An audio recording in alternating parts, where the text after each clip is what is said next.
여러분 반갑습니다. 김 교수의 전기전자 기초 강의실 8번째 시간으로 인덕터와 인덕턴스에 대해서 알아보는 시간을 갖도록 하겠습니다. 지난번 강의에서도 인덕터, 직류에서 인덕터와 교류에서 인덕터를 우리가 살펴봤습니다. 오늘 이 시간에는 이것을 종합해서 좀 더 깊이 있게 들어가도록 하겠습니다. 자, 우리가 직선 도체에 전류가 흐르게 되면은 뭐가 생성됩니까? 예, 그렇습니다. 자개가 이렇게 감는 방향으로 이렇게 형성이 됩니다. 그래서 자개와 전류와의 관계, 암페아의 오른손 법칙 우리가 배웠습니다. 근데 이거를 우리가 자개가 형성이 되면은 결국 자속 밀도가 형성이 되고 자속 단위가 웨버죠, 그죠?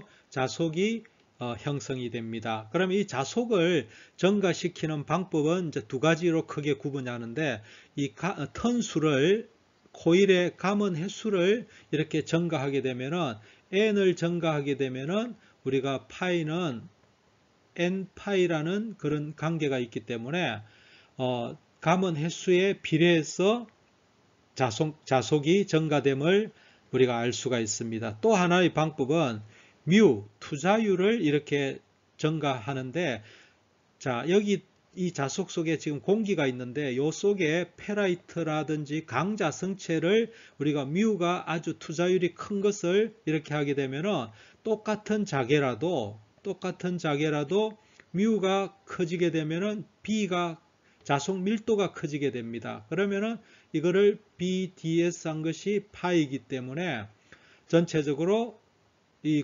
투자율을 증가시키게 되면은 똑같은 자개에서 자속이 크게 됨을 우리가 알 수가 있습니다. 자, 우리가 인덕터가 있을 때 여기에 직류가 흐르게 되면은 단지 뭐만 생성이 된다? 자속이 유도가 된다는 겁니다. 자속이 유도. 그래서 인덕턴스라는 것은 어떤 전류를 일정 전류를 흘렀을 때 얼마나 많은 자속을 유도하느냐 해서 L은 I분의 파이 해서 이거를 인덕턴스라고 이야기합니다. 그래서 인덕터라는 것은 그것을 만드는 유도기를 우리가 인덕터라고 이야기합니다. 뭐를 유도한다는 거죠? 인덕터라는 것은 유도기인데 전류를 가지고 뭐를 유도한다? 예, 그렇습니다. 자속, 파이를 유도한다 해서 우리가 인덕터라고 이야기합니다. 자, 그러면 교류에서 인덕터는 어떤 역할을 하느냐 하면은 여기 인덕터가 있습니다. 인덕터가 있으면은 여기 교류 전류가 흘러간다고 합시다. 교류 전류라는 것은 이와 같이 방향도 좌우로 바뀌면서 흐르겠지만 또 크기 역시도 이렇게 시간에 따라서 크기가 변합니다. 그러면은 우리가 패러데이 법칙에 의해서 이 생기는 전압은 d파이 dt라는 이런 관계가 있습니다. 자속이 시간에 따라서 변하면은 기전력이 발생한다. 이거 렌즈의 법칙은 여기다가 방향이 붙죠. 마이너스 d파이 dt라는 것을 렌즈의 법칙은 이거는 방향이 자속이 증가되거나 감소될 때에 그것을 상쇄시키려는 쪽으로 한다는 이거 렌즈의 법칙이 있습니다. 그래서 기전력의 방향은 렌즈의 법칙을 따르게 되죠. 크기는 패러데이 법칙을 따르게 되고, 자, 우리가 아까 배웠다시피 파이는 LI라는 관계가 있습니다. 그러면은 이 기전력은 LDI DT가 되겠죠. 파이는 LI니까. 그래서 전류가 시간에 따라서 변하면은 어떤 기전력이 우리가 변하게 됩니다. 자, 그러면은 우리가 여기서 우리가 라플라스 변환에서 ddt를 우리가 s라고도 표시하고 이거 j 오메가로 이렇게 우리가 라플라스에서 우리가 배웁니다. 그러니까 한번 미분하면은 우리가 j 오메가로 이렇게 그냥 선형적으로 해석하기 위해서 이렇게 표현을 할 수가 있습니다. 그러면 E는 여기 L이 있고 dIdt니까 미분하면 J 오메가죠. J 오메가 Li가 됩니다. 그러면 요거는 전압이죠. 그죠? 그럼 요거를 기전력이니까 전압으로 표시하면은 여기는 V는 J 오메가 Li라는 이런 것들이 만들어지게 됩니다. 그럼 V는 RI죠. 그럼 요 성분이 어떤 저항 역할을 하게 되죠. 저항 성분이죠. 그죠? 이것을 우리가 유도성 리액턴스라고 이야기합니다. 그래서 나중에 좀 이따 또 다시 전개를 하겠습니다. 교류에서 인덕터의 역할은 유기 기전력을 발생시킨다. 전류가 시간에 따라서 변하기 때문에 유기 기전력을 만들어낸다 하는 거. 이것이 이제 우리가 전자회로나 전기회로에서 유기 기전력을 발생시키기 때문에 인덕터가 많은 또 역할을 하게 됩니다. 그래서 인덕터가 교류에서 만들어내는 저항 성분을 이 J-L 저항 성분을 우리가 유도성 리액턴스 XL이 됩니다. XL은 오메가 L이 됩니다. 그래서 이 유도성 리액턴스 교류에서 인덕터가 만들어내는 그런 저항 성분을 말합니다. 다음은 이제 인덕턴스에 대해서 한번 알아보겠습니다. 예를 들어서 이런 직선 전류가 있을 때 전류가 흐르면은 자개가 형성이 되겠죠. 자개가.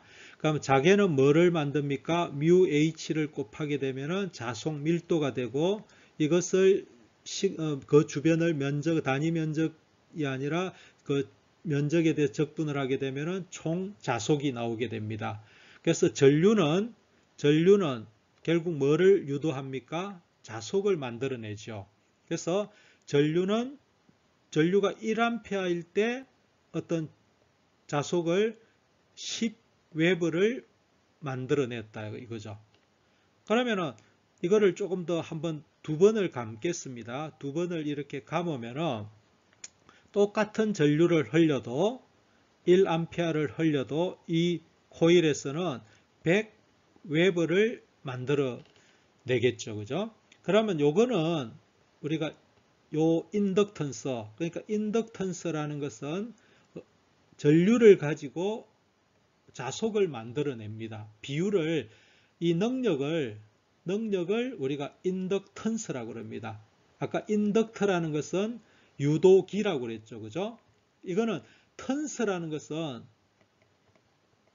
UCTANCE, 보통 우리 영어에서 턴스라는 것은 우리가 보통 특성을 나타냅니다. 특성을 나타낼 때 무슨 턴스 이렇게 이야기합니다. 레지스턴스, 그 다음에 뭐 캐패시턴스, 인덕터, 유도죠.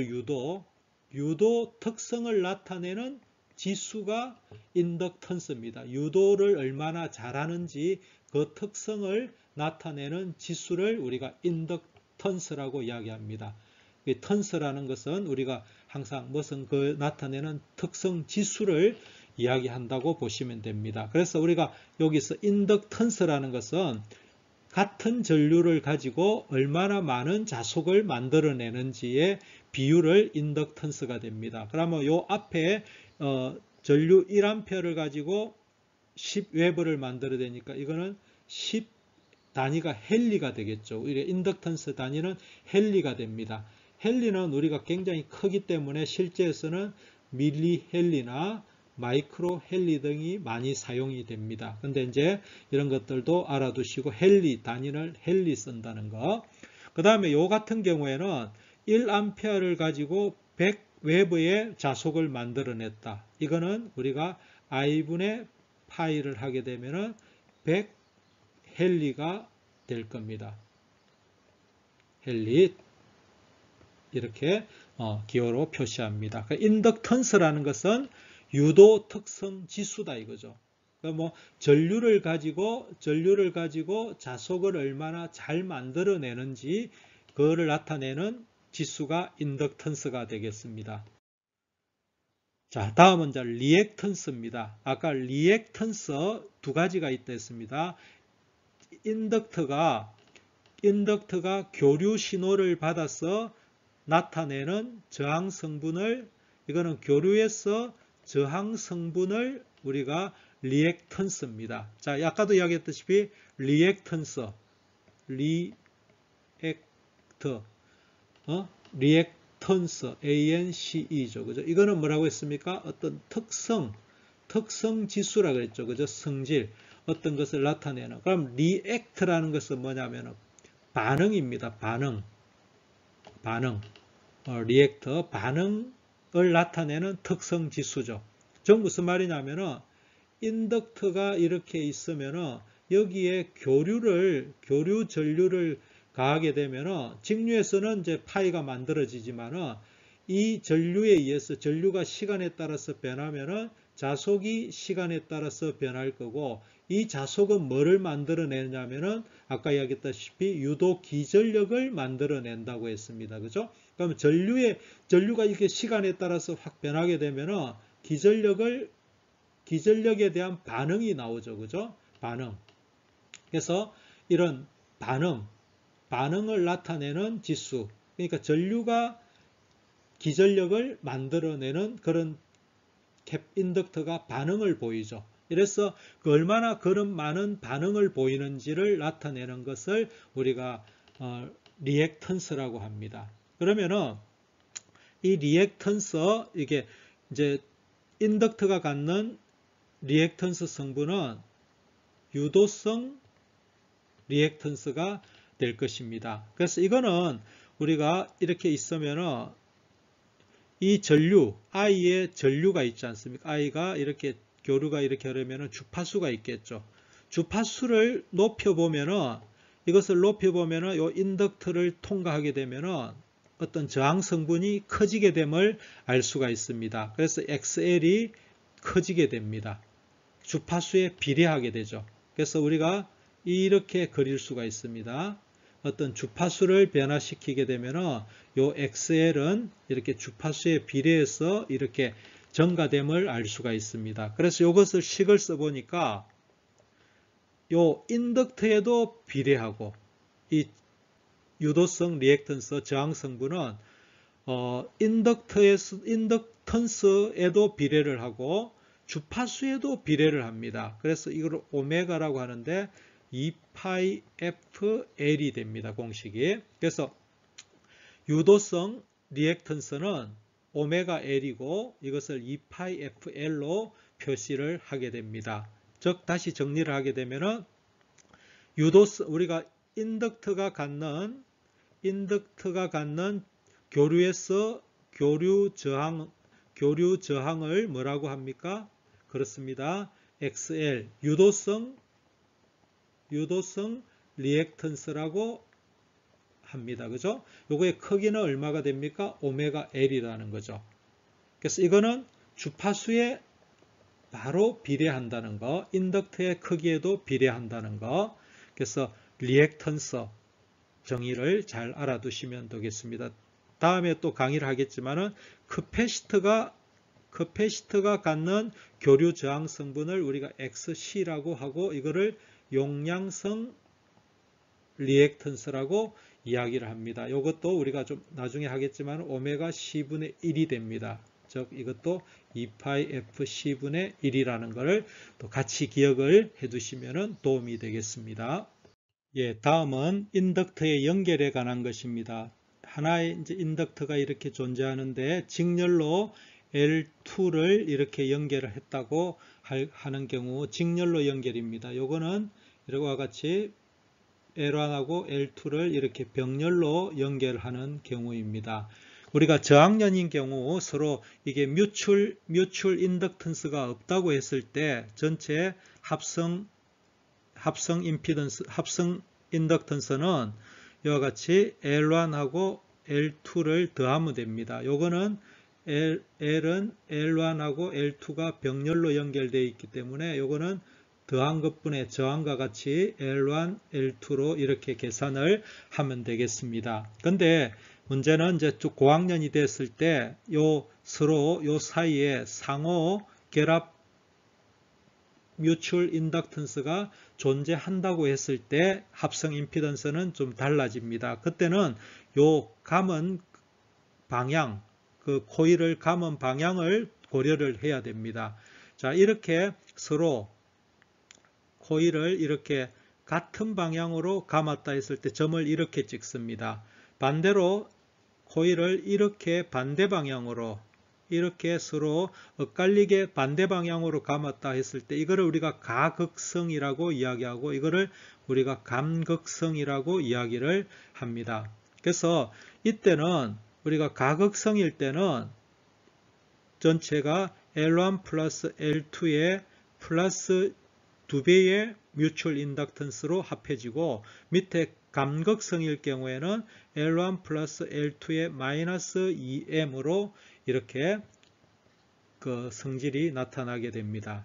그래서 이런 것들을 좀 알아두시면 좋겠고, 그 다음에 두 번째로 병렬로 연결됐을 때 전체 극성을 우리가 뮤추얼 인덕턴스가 없다고 했을 경우에는 이와 같이 표현이 되는데, 이것도 우리가 이제 가극성과 감극성을 우리가 이제 극성을 이렇게 감는 방향을 이렇게 감았다.